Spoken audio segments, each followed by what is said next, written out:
formula for heat dissipation in a terminal strip is power equals current squared times resistance, where power is the power dissipated or heat in watts, current is the current flowing through the terminal block in amps, and resistance is the resistance of the terminal block in ohms. A simplified formula for expected heat dissipation is power equals voltage drop times current, where voltage drop is the voltage difference across the terminal block in volts, and current is the current flowing through the terminal block in amps. To calculate expected heat dissipation, firstly determine the voltage drop across the terminal block. This will vary depending on the type and size of the terminal block, so refer to the manufacturer's specifications for the voltage drop rating. Secondly, measure the current flowing through the terminal block. Use a clamp meter or ammeter to measure the current in each phase. Thirdly, calculate the expected heat dissipation. Multiply the voltage drop by the current for each phase. Fourthly, sum the expected heat dissipation for all phases. This will give you the total expected heat dissipated by the terminal block. The higher the current flowing through the terminal block, the higher the heat dissipation. The lower the voltage drop across the terminal block, the lower the heat dissipation. Terminal blocks are designed to handle a specific amount of heat dissipation. Exceeding this limit can lead to overheating and damage. Proper wiring practices, including using separate neutrals for each phase, can help prevent excessive heat dissipation and potential fire hazards. To further elaborate on the concept of heat dissipation in terminal strips, let's delve into the factors that influence it and the implications of exceeding the manufacturer's specified limits. The resistance of the terminal block itself plays a crucial role.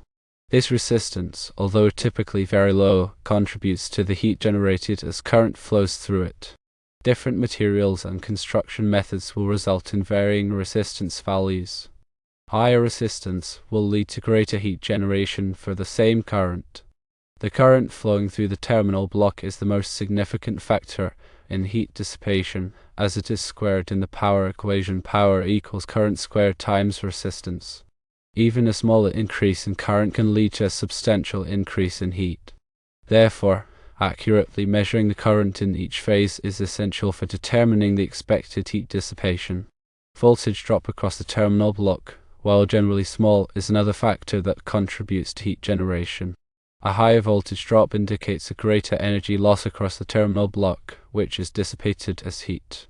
The manufacturer's specifications for voltage drop are crucial for determining the expected heat dissipation.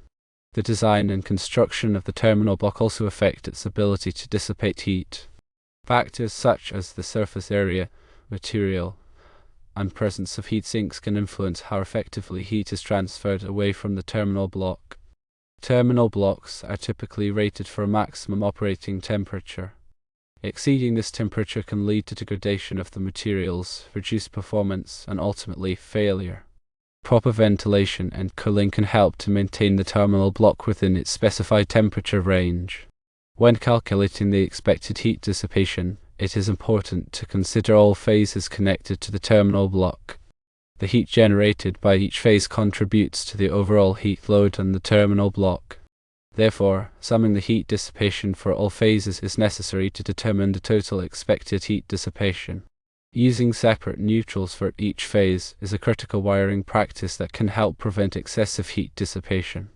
When multiple phases share a common neutral conductor and are connected through a terminal strip, the neutral current can become unbalanced, leading to higher current flow in the neutral conductor and increased heat generation in the terminal block. Proper wiring practices should adhere to the National Electrical Code, or NEC, and manufacturer's instructions. Ignoring these guidelines can result in unsafe conditions. Now let's consider the practical steps to take when investigating a potential overheating issue in a terminal strip. Firstly, visually inspect the terminal strip for any signs of damage, such as discoloration, melting, or charring. These are clear indicators of overheating. Secondly, measure the current flowing through each phase in the neutral conductor using a clamp meter. Compare these measurements to the expected current based on the load connected to each phase. Thirdly, measure the voltage drop across the terminal block using a multimeter. Compare this measurement to the manufacturer's specifications. Fourthly, calculate the expected heat dissipation using the formulas provided earlier. Compare this calculation to the terminal block's rated heat dissipation capacity. Fifthly, verify that the terminal block is properly installed and that all connections are tight. Loose connections can increase resistance and lead to increased heat generation. Sixthly, ensure that the terminal block is properly ventilated and that there are no obstructions blocking airflow. Seventhly, if necessary, consult with a qualified electrician or engineer to assess the situation and recommend corrective actions. Alternate methods of connection, such as using a larger terminal block with a higher heat dissipation capacity or using a different type of connection altogether, may be necessary to address the overheating issue. In some cases, it may be necessary to redistribute the load across multiple terminal blocks or to use a dedicated neutral conductor for each phase. The goal is to reduce the current flowing through the terminal block and to ensure that the heat generated is within the terminal block's rated capacity. When selecting a terminal block for a specific application, it is important to consider the following factors. Firstly, the voltage and current rating of the terminal block. Secondly, the wire size range that the terminal block can accommodate. Thirdly, the environmental conditions in which the terminal block will be used, such as temperature and humidity. Fourthly, the flammability rating of the terminal block material. Fifthly, the ease of installation and maintenance. And sixthly, the cost. It is always recommended to choose a terminal block that is rated for the maximum voltage and current that it will be subjected to in the application. Using a terminal block that is underrated can lead to overheating and failure. The wire size range of the terminal block should be compatible with the wire size used in the application. Using a wire that is too large or too small can result in a poor connection and increased resistance. The environmental conditions in which the terminal block will be used should be considered when selecting a terminal block material. For example, if the terminal block will be exposed to high temperatures, a material with a high temperature rating should be selected. The flammability rating of the terminal block material is an important safety consideration. A terminal block with a high flammability rating will be less likely to catch fire in the event of an overload. The ease of installation and maintenance of the terminal block can affect the overall cost of the installation. A terminal block that is easy to install and maintain will save time and money in the long run. The cost of the terminal block should be considered in relation to its features and benefits. A more expensive terminal block may offer better performance and reliability, but it may not be necessary for all applications. In addition to the factors mentioned above, it is also important to consider the manufacturer's recommendations for the specific terminal block being used. The manufacturer's specifications will provide information on the voltage drop, current rating, and heat dissipation capacity of the terminal block. It is essential to follow these recommendations to ensure safe and reliable operation. It is very important to understand the formulas for heat dissipation and applying them correctly.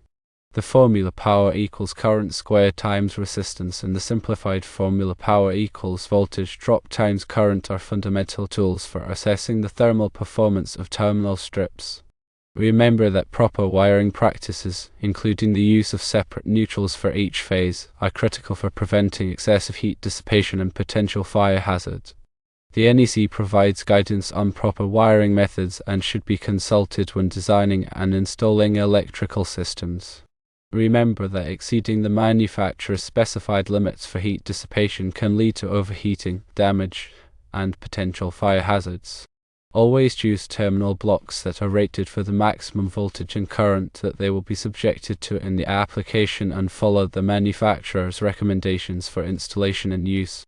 By understanding the principles of heat dissipation and following proper wiring practices, you can ensure the safe and reliable operation of electrical systems.